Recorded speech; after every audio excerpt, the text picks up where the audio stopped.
ఓం శ్రీ గురుభ్యో నమః. హరి ఓం.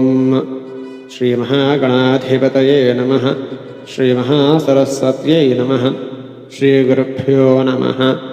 హరి ఓం. ఇక ఈ వీడియోలో రుద్ర సంహితలోని సృష్టికాండమైన నారదుని తపస్సు అనే ఘట్టం తెలుసుకుందాం. ఒకప్పుడు బ్రహ్మమానసపుత్రుడు మునుశ్రేష్ఠుడు అయిన నారదుడు తపోదీక్షయందు నిష్ఠ కలిగి హిమాలయ గిరిభూములు అన్వేషింపగా పరమసుందరమైన ఒక గుహ కనిపించినది. దాని చెంతనే గంగానది కూడా ప్రవహిస్తోంది.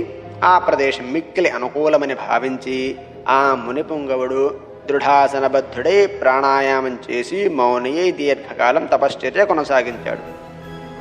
నారద మహాముని గంగానది చెంతనున్నటువంటి కైలాస ప్రదేశానికి వెళ్ళి ఒక అనుకూలమైన స్థలాన్ని భావించి ఆ ప్రదేశం తన తపస్సుకు సరిపోతుందని తను భావించి దృఢాసనం వేసుకొని ప్రాణాయామం చేసి సంధ్యానుష్ఠానాలని నెరవేర్చుకొని దీర్ఘకాలం మౌనియి తపస్సు చేయ కొనసాగించినాడు.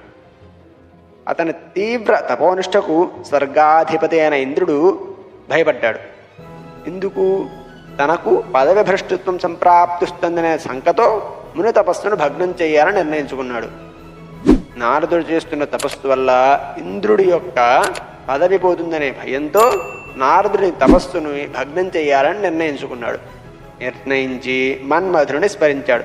వెంటనే వచ్చేశాడు మన్మధుడు. అతని రాక చూసి ఇంద్రుడు, మిత్రమా, నా రాజ్య సుస్థిరం నీ మీదే ఆధారపడి ఉంది.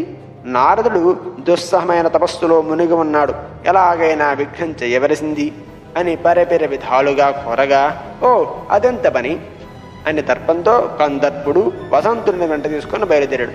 అనగా మన్మథుడు కామదేవుడిని వెంట తీసుకొని ఇద్దరు బయలుదేరి వెళ్ళారు. ఇద్దరు కలిసి నారదముని తపస్సు చేసుకుంటున్న పవిత్ర భూమికి వచ్చి తమ నేర్పును, చాతుర్యాన్ని, కళాప్రావీణ్యాన్ని, మాయలను ప్రదర్శించారు.